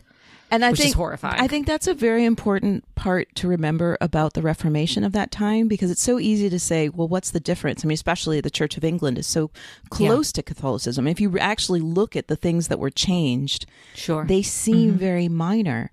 But it's very important to understand that most of the people in that time honestly believed that these differences were the difference between a life, an afterlife of torture and an afterlife of not torture. Yes. Paradise or hellfire. Exactly. Yeah, absolutely. And I think it's really, really important to remember that. I mean, I think they did quite a good job of showing it in the movie, but I think even so, it's very hard for a lot of people to understand the extent of it. I mean, I think honestly, Mary, when she turns away from that death warrant, is the best example of that. And the people who are burning. I mean, this is people went to their deaths, like to horrible deaths, right, for the sake of what many now would think of as these insignificant differences. Absolutely. And it's really important, like that the European world was at war over Reformation. It was not a small matter. It was not even it was a huge matter. It was a gigantic matter. It's, I think this film did as good a job as possible of expressing that. I still think it's hard for many people to understand. One of the aspects of it that I love, there is a beautiful mirroring that in the beginning, what Mary says to Elizabeth is she says, "Do not take away from the people the consolation of the Blessed Virgin." Right. Yeah. And when Elizabeth first walks into her quarters, when she first walks in to see Mary, she comes through that tapestry of the Virgin Mary who is nursing the infant Christ, as we have these two women who will be childless. Yep. Mary, who has just realized that this child was not a child at all. It's all very mythic is the best word for it, I think. Yeah. Absolutely. And then, the thing that you cited that Elizabeth says about must I feel nothing, but then what Walsingham, and this is why I see Walsingham's sadness, is because he planted this seed. Yes. Is that he says, when she says, speaking of the Virgin Mary, because she's standing under the statue, she says, she had such power over men's hearts. And he says, they have found nothing to replace her. And I find that so powerful that she then made, and again, this maybe we can talk soon about the political theater, which is one of my favorite topics in this movie, but this was her greatest moment of political theater, essentially. But I don't think it's just political. I think it is spiritual. I think that this there's a spiritual element too. It's hard to say. It's really hard to put your finger down on what her actual beliefs are. I mean, but at that point, if you're going to be on the side of Protestant, if you're going to call yourself a Protestant under the rule of Queen Mary, then you are one, damn it. But Elizabeth did not. But Elizabeth did not. She says, "I go to Mass." That's right. You're right. She said. See, and I just don't know. Right. I think that Elizabeth was really hard possibly also a humanist. It's impossible to know. I mean, we don't know It's impossible to know. Historical Elizabeth. But within the text, yes. But what we know within the text is that she doesn't seem to see a big difference. But what she wants is uniformity. This is what she argues for, is that she wants peace. She wants unity. And that's what matters to her. So I feel like this is... And the people of England. And that was one of the things about the Protestant movement, is that it was more for the people, because Rome was its own monarchy, basically. Rome had the absolute rule, and so many masses were only spoken in Latin. The people didn't speak Latin. Exactly. So this idea of the common prayer book, of the Bible being translated so that anyone could read it, were all things that were for the people. And so there might be an aspect, again, alongside the tragedy of what she becomes, and also the cutting of the hair for me was an absolute reference to the heretics in the beginning. Yeah. Oh, I missed that. That she's wearing white, that she's cutting her hair. Yeah, we haven't spoken about all the moments of dressing, like the image that I tweeted at you, that when so they're going to gorgeous. War, and she, again, hair and dress had been so important, and we have that moment where she's so uncertain about the choice she just made, and so you see her with her arms outstretched, being undressed by her ladies, and she's wistful. It's like the first time you don't see her. It's the first time you see her not inhabiting her body. She had been so vibrant up until that moment, even when she was with her counselors and so confused about what to do about Mary de Guise. Once she made that choice and she said, "I do not like war. It has uncertain outcomes." And then you see that uncertainty that you have while she has sent this army to battle that turns out to be mostly young boys. She's listless. She's losing control of her body. She's surrounded by women who are taking off her clothes, and she's looking off into her space, caring for absolutely. Her. This is such an interesting scene. Such an interesting scene, because Right. Oh, they're absolutely caring for her. And this is what I love about this film in general, is that there's so many scenes, including the ending, that kind of have layers of meaning to them happening at the same time. It's not like her ladies are subjugating her. They're caring for her. And the one especially at the end, I feel like after she takes off the corset, does she just hold her? Yeah. What is happening there? Yeah. I don't know what's happening there. It's lovely. Yeah. But it was hard to Well, again, understand. this is the same thing also about the public and the private, is that she complains, like when she complains, when Sir William finally, says, there are no secrets of your heart. Everyone knows that Sir Robert sleeps with you. And she says, I'm surrounded by people always, but she's surrounded by her ladies who love and care for her. But even that, it's like, there's two sides to it, is that she's never alone. Literally on the curtains Right. were eyes and ears. Right. Yes, we didn't bring up that curtains. We didn't bring that up. curtains So are here eyes it and is. ears. Yes. Eyes and ears on the bed curtains. I know. Literally painted. While she's having Yes. sex that she's not supposed to be having. And weeping beautifully. So it's just, she's never alone. And that has two sides to it, is that she's always supported by her ladies. But she never, Well, I love what but she she never says. has privacy. Her body, herself is not her own. Well, and she says that, she has no privacy. And so, like, if everyone can see everything, how can they judge me so harshly? I Yep. thought that was beautiful. Like, if you see these decisions I make, if you see how I fret over them, if you see the joy that I have when I am in the bed with, with the man that I love, like how can you have such harsh judgments? I thought that was really beautiful. But see, so now let's look at the end again for a second. When she encloses herself in this armor, like this is her own armor. Like she's Yes, cut off her hair. certainly it is. She's wearing a wig. She's wearing such structured clothing. We went from, we watched this progression of these flowy dresses in the beginning to this layers on layers on layers of clothing, and so structured, and bows and lace, and she Pearls and always pearls and right. pearls. She always had the collar that we think of as the Elizabethan collar, but then she had it doubly. Yes. And she had the giant one from all of the paintings, all of the images we think of as Elizabeth. We don't think of the coronation picture with the long hair. We think of that other picture with the Yes. white face and the giant collar of lace. It is a form of armor as well. Has she not? Of course. Has she not, to some extent, in a life where she would never have privacy, closing herself in this performance art almost, Yes, absolutely. is Absolutely creating a for mask. herself a type of privacy. God, I hope so. Because I was thinking she had some line about, I don't remember what it was, but I just realized she had no friends. The closest thing she had to a friend throughout the whole thing was Robert Dudley. No, Kat. I think her ladies are her friends. I don't see that. Oh, you don't even see Kat as her friend? No. Oh, I do No, see Kat as... loves her, but Kat is her subject. Kat adores her. Oh, I see what you're saying. Is that Dudley was the only one for the period that he was capable of it as being her equal. Yes. Again, this is part of being a monarch. Yeah, it's No one can stand with do you. not want. No one can stand with you because you'll always stand above. Again, even if she had married, I mean, back then marriage didn't really happen for love. Like, let's say, No, sure. there was the rare monarch that ended up marrying someone and ending up loving them to some extent.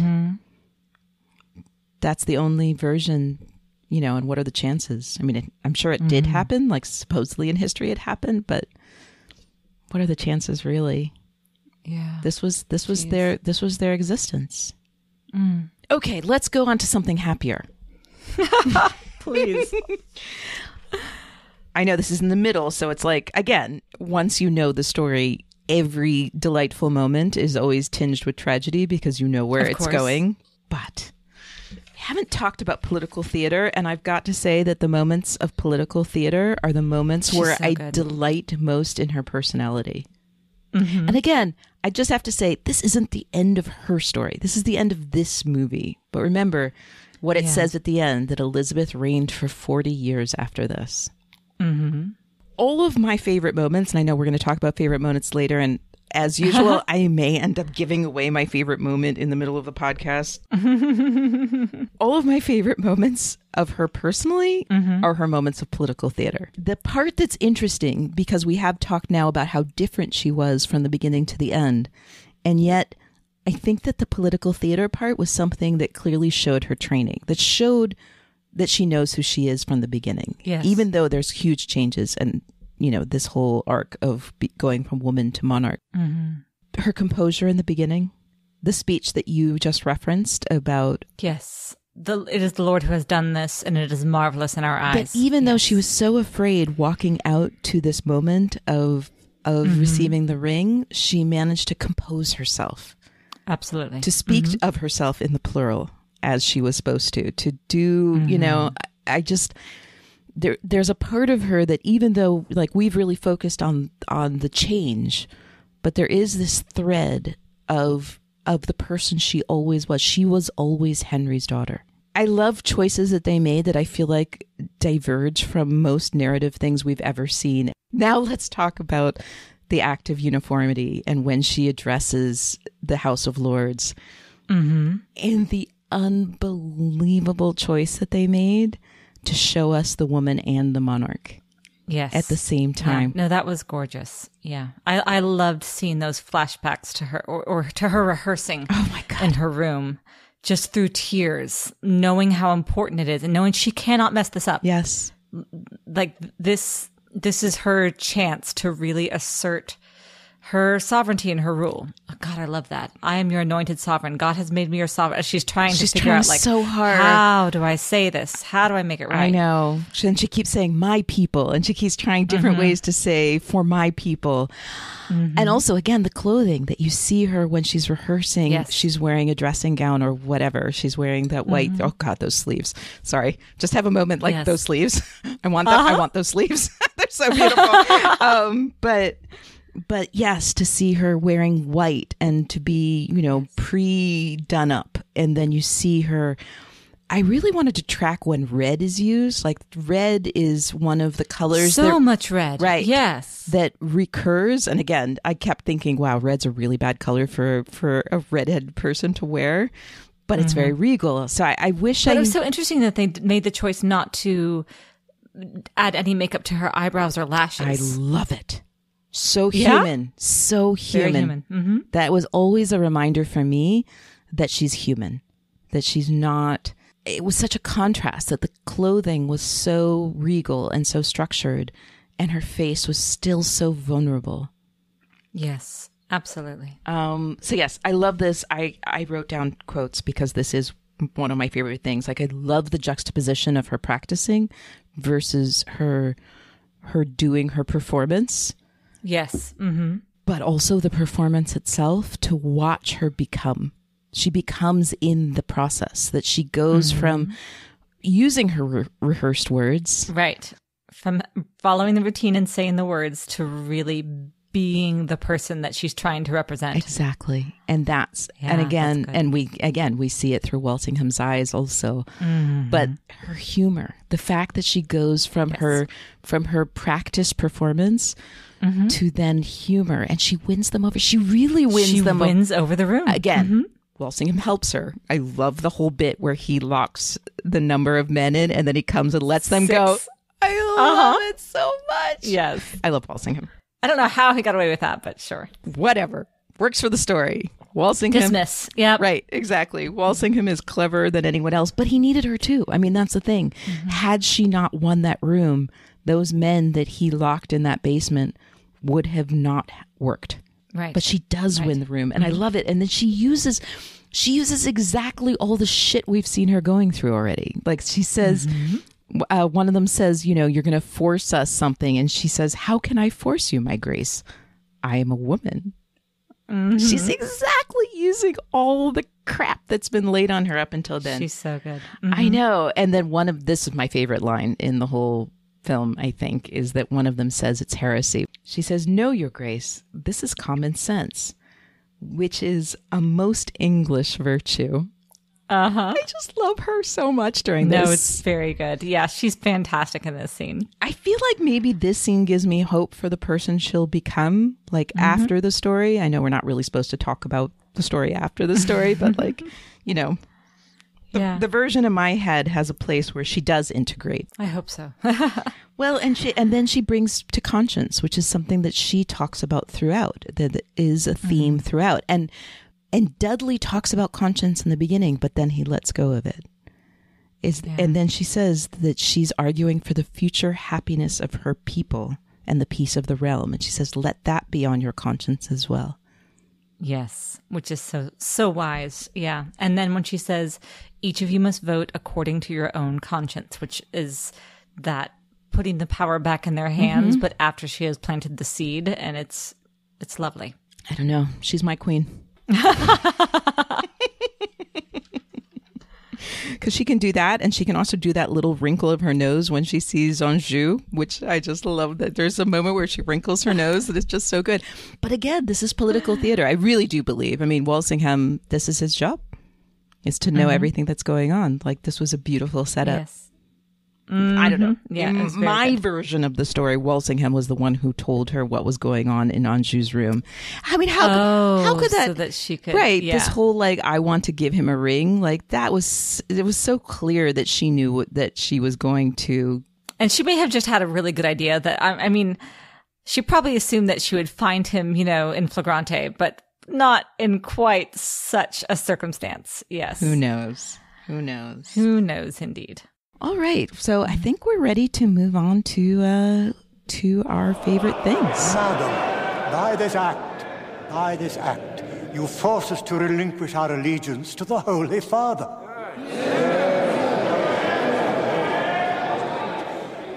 How can I force you, Your Grace? I am a woman. Okay, Elizabeth, tell me your favorite parts about the movie Elizabeth. Okay. First of all, I have to say the cinematography was extraordinary. I loved the storytelling that they did with that. We didn't mention it then, but when we have the choice, when we see the Daniel Craig priest character. Oh God, we haven't hanging talked about him. upside down. Yeah, I know, but he's hanging upside down, but we see it with him like right side up and Jeffrey Rush upside down, and just this idea that no one is right here. Like everyone is wrong. We're all messed up. You just Humans made that are work for me. That has never worked for me, and you just It's not fixed it. good. It's not a good choice, I don't think, but it's a strong choice, and I respect that. Nope. But You just but the made it work for cinematography me in much general. better. Thank Okay. you very much for that. 'Cause Yeah. that's always It's weird been a at thing first. where I was like, this is weird. I don't really like this. I think they're just saying that, especially like, because again, I think the camera is off in the eye of God, so I think it's one of these where no one is right. Like it's just spinning. Like everyone is messed up. Shit. Liz, you've just made it so that I have to watch this whole movie again because I now have to look at the camera as the eye of God. Yes, definitely do. I mean, definitely do. Thank you for that. I mean, is what I mean is that course, now I'm sure, going to watch one of my favorite movies all over again with a totally new With a new perspective. perspective. Thank you. Sure. That's the best thing ever. Thank you for that gift. You're welcome. But as far as just like pure enjoyment of the thing, I have to say that I loved the boat scene with the fireworks and the masks and just like that kind of, that spoke to me personally as that sort of like the reason I go to period dramas for that just like the opulent, regal side of things that's just so much fun. Far from anything that I know or understand. I enjoyed that very much. And then of course when we had that turn and there was the assassination attempt, it just worked for me very well. No, it's amazing. I can't believe somehow we haven't actually really talked about that. I was like, oh, we'll do that later. And then we didn't do it. No, it's amazing There's because so much it's to like, address. it's basically Sir Robert and Elizabeth at their behavior worst. Because they're like actually being saying the most reckless. right, most reckless. And then she gets this stark reminder. I have actually a interesting bit of information about that poem, which I love. I love the two of them lying there. It's just so beautiful. It is really like, kind of other than when they're dancing in the beginning, it's like the ultimate, kind of, oh, beautiful romance. So he is actually quoting a poem by Sir Philip Sidney. Okay. And Sir Philip Sidney is connected to all three of the men who influence Elizabeth. Really? Yep. Sir Philip Sidney is actually Sir Robert's nephew. Okay. He ends up marrying Walsingham's daughter, Well, I'll be darned. Okay. but first was engaged to Sir William Cecil's daughter. Gosh. Wow. I love, and it's like, until we were podcast, this is one of the gifts of being a podcaster. I always just loved that poem, but I never looked it up. And then when we were going to podcast, I was like, I should really look up this poem. I'm very curious if this was a real poem. That's fantastic. I love the choice that they chose a poem that's actually tied to these three men that I feel like really are the three forces pulling at Elizabeth's soul. Yeah. No, I like that very much. Okay, I have to say my favorite part now, huh? You do? What's your favorite part then? I kind of gave it away. I mean, my favorite part is actually when she's practicing for her speech to the House of Lords. I love the vulnerability of it. I feel like that is the moment even more than the beginning, even more than the dancing and the colors that we see her. And Yes. it's the most intimate moment we have of her. right. And I feel like you see everything that's important to her in that moment. And I love it from a filmmaking perspective. I can't really think of a comparable moment in any film I've seen, to be perfectly honest. There's something so raw and beautiful about it. And it made me, I probably the first time I watched it, I liked her a lot anyway. It's hard not to be dazzled. But that was the moment where I fell in love with her. Yeah. Yeah. Yeah, that's my favorite moment. I mean, also Walsingham everything. And also I did mention already when she wrinkles her nose at Anjou, oh my goodness.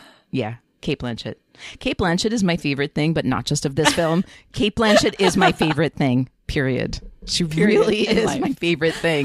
And just exposing it now, it's true. This has been the case since the late 90s. It's a long time. She's my favorite, period. Okay, do you have any concluding thoughts about this? I don't think so. I think that's good. All right, so our upcoming episodes are on October 23rd. Lauren Sarner and I will be doing another episode about Outlander. We will be covering episodes 4 through 6. From what I understand, episode 6 might be an important one. And then the next episode for you and me, Liz, is November 13th. You get to choose this time, lady. What would you like to talk about?